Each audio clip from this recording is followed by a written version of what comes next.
All right. Thank you very much, Dr. Vasconcelos, for having me. And I appreciate the opportunity to speak, and I hope this is informative for everybody. And I'll speak a little bit about the department in general, and then I'll follow up with some questions. So the first thing I'd like to talk about is, I know you mentioned the 4 parts of the Rotary Club, and I actually like that because there's a thing I think of that's similar, and it's the word think, and it's what I'm saying: true, helpful, inspiring, necessary, or kind. So I kind of like that. You start out your meetings. And I wanted to tell everyone, first of all, what our core values are at the police department. They're courage, honor, and integrity. And they're on our shoulder patch. They're on our police cars, and they're hanging in every station. And we operate off of that: courage, honor, integrity, courage to go out and combat the criminal element of the town, as well as combined with honor and integrity, courage to do the right thing internally, and the integrity to have transparency and trust with the community. And I think we built that. I'm very proud of that. Like it said, I've been with the police department here for 21 years, and I think we've built a very good partnership with the community. I'm very proud of that. So a little about Wake Forest. The town of Wake Forest, a lot of people, when they hear Wake Forest, they think of Wake Forest University. That's actually in Winston-Salem, which is about 2 hours west of where we are. This is actually the town of Wake Forest, and that's where the university was founded. And once the university moved to Winston-Salem, Southeastern Baptist Theological Seminary took its place on campus. So they have T-shirts that say Wake Forest, where the college used to be. So a lot of people mistake Wake Forest. So you work for the college. Well, no, that's actually in Winston-Salem. So that's something you can quiz people on if they ask about Wake Forest. You'll have some trivia they may not know. And Wake Forest is currently 20.07 square miles, so a little over 20 square miles. And the population, last check by the town, is 50,244. Just to give you an idea of growth, when I started in 2000, the square mileage was 9.37, and the population was 12,588. So it's gone from a square mileage of 9 to 20, and a population of 12,000 to 50. Now, I'm one of the few that's actually from Wake Forest. I went kindergarten through 12th grade in Wake Forest, and it's very rare these days. A very diverse town, very diverse county in Wake County here.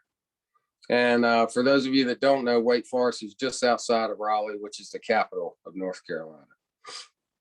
So the police department currently has 91 sworn police officer positions and 21 civilian employees. So we have a total of 112 employees currently at the police department. And again, just to give you an idea, when I started in 2000, there were 38 total employees in the police department. Now it's grown to 112. So seen a lot of growth in the department and in the town. So just to give you an idea of the different divisions within the police department, I'll kind of break those down and give you some information on them. So the administrative division consists of the chief and 3 captains. So all 3 captains answer directly to the chief. And each of those 3 captains are assigned different divisions that they are administratively supervised, and they have staff that work for them. So I supervise the patrol division and the communication center. And these are the only 2 divisions in the department that operate 24 hours a day, 7 days a week. So there's always somebody working on patrol. There's always somebody working in the communication center. And patrol is broken down into 4 squads to have 24-hour coverage, as is the communication center. And a squad consists of a lieutenant, a sergeant, 2 corporals, and 6 officers. So there's 10 with supervisors. There's 10 people working on patrol at any given time. So there's 40 total on the patrol division. And the communication has 5 supervisors, 8 telecommunicators, for a total of 13. So there's always a supervisor and telecommunicators working within the communication center. So in Wake Forest, if you dial 911, it processes through Raleigh, but you can dial directly to the communication center and they'll dispatch police officers directly. 911 still works, it just processes through Raleigh. And then I supervise patrol and communications, and assigned under the patrol division is a tactical service unit. It's not a full-time SWAT team. It's officers that work their normal duties, but they're also trained and respond to operations in the tactical service unit. The next captain that we have is Captain Moat. Again, I said there's 3 captains. Each of them have different divisions. So Captain Moat is over the criminal investigation division, support services division, records, and evidence. So he's more the administrative captain. Investigations consists of a lieutenant, a sergeant, a corporal, and 8 detectives. And within that is also the crisis negotiation team, which is also a part-time team, kind of like the tactical service unit. So they respond to incidents, they do training, and they train in conjunction with TSU.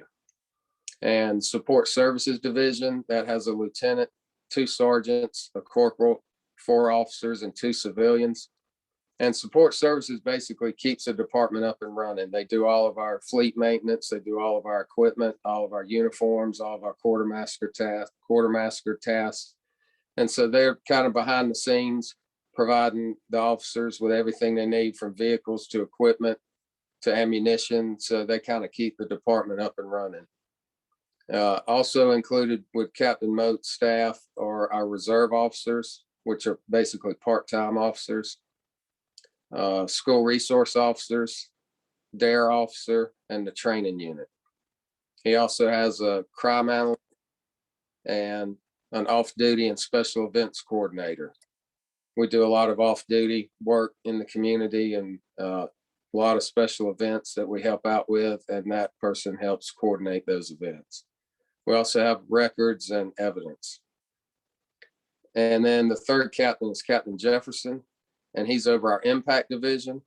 And impact has 2 main functions in it. One is called an ACE unit, or aggressive criminal enforcement, and they target vice, narcotics.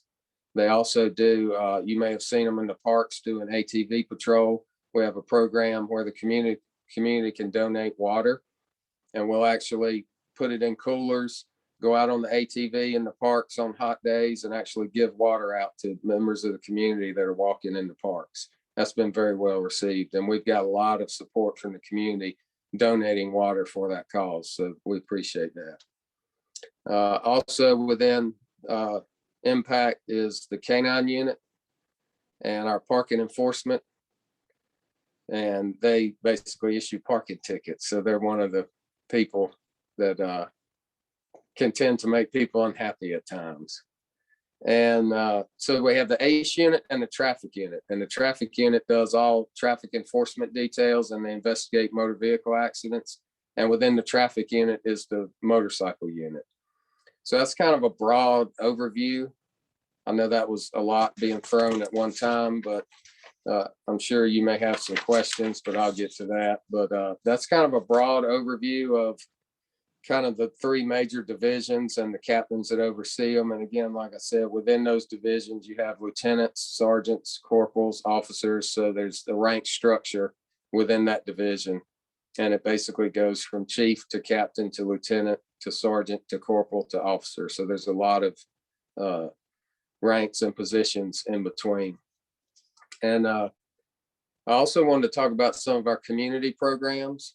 And if you go to wakeforest.gov/police, you can access all the information about our community programs, about the department as well.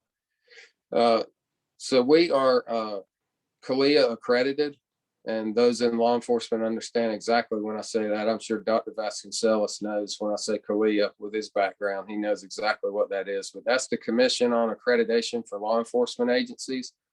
It's an international accreditation entity, and we had to meet 189 policy standards. We had to totally revamp our policy, rewrite it, and it's very progressive. It follows trends in law enforcement. A lot of the things that the culture is now asking of law enforcement, because we're CALEA accredited, we already do. So there's a lot of things that we already do that we don't even have to change our policy on, because we are part of CALEA. And they have the standards that we have to meet to be a part of that entity. And they come in and they look at your policy, they interview officers, they do an assessment of your agency, and you have to have proofs and provide them to show that you're adhering to that policy. So we're very proud of that. It was a lot of work to obtain that accreditation, but we're very proud that we were able to obtain that. That was something me and another captain worked on pretty consistently for about 2 years, just revamping the whole policy. We have a program called Take Me Home. It's called Take Me Home program, and that is to help elderly and those with cognitive impairment. You can register that person, whether it's a loved one or someone that in the community that wants to register themselves, so that if they do go missing, there's pertinent information we can have their picture on file, and that can really help us locate people. And again, there's information on that on the website. I mentioned it earlier. We do the DARE program, which is drug abuse resistance education. I'm sure you've all heard of DARE. We've been doing DARE as long as I've been at the police department. Very good program. We have a program called Civilian Response to Active Shooter Events, in which we have trained staff that have been to a course on how to instruct the community, basically how to respond in the event of an active shooter situation. And that's been very well received. And we're hoping once we can do more mass gathering, that we can resume some of those classes, because we've had good response from that. We do the National Night Out program, which I'm sure you may have heard of. Most agencies do it in August, but because of the heat, we've elected, and it is a national program, we've elected to move it to the first Monday in October. So that's actually coming up October 4th. And that's at the Renaissance Center. If anybody's local and wants to attend that, we'll have officers there. We'll have displays set up. We'll have vehicles. It's a great way to interact with police officers, talk, ask questions. We enjoy it, and I know the community enjoys it. We do the Shop with a Cop program, where we take underprivileged children to Walmart and basically let them pick out their Christmas presents. The officers love it. They pair up with a child and they basically go shopping with them. It's a great program. We've been doing that as long as I've been at the police department, and we take about 30 kids every year. We participate in Special Olympics fundraisers, North Carolina Special Olympics. We did a program first time this year.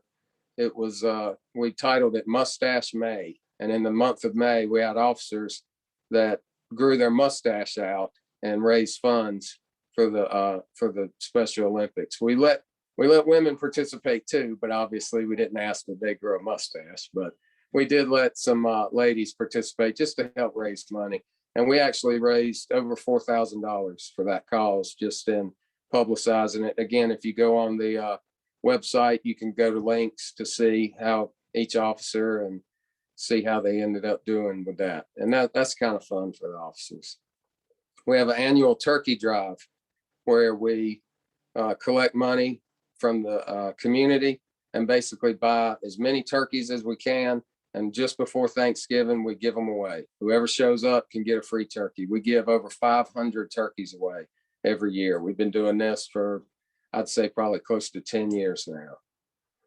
We have a program called Operation Safe Sale, in which if you want to do an online purchase, you can meet at the police department for it to be a safer location. We have the Neighborhood Watch program, where you can register your neighborhood for community members in the neighborhood to basically be the eyes and ears for the police. We have a child safety seat installation course that you can bring your vehicle by and have officers install the child safety seat. And then we do fingerprint services every Thursday from 10 a.m. to noon if you need to get fingerprinted for a job or any other reason for that. So I'm looking at the clock. It's getting kind of close. I know I've just been like a fire hydrant shooting out information at you. So if you'd like, I'll be happy to take some questions.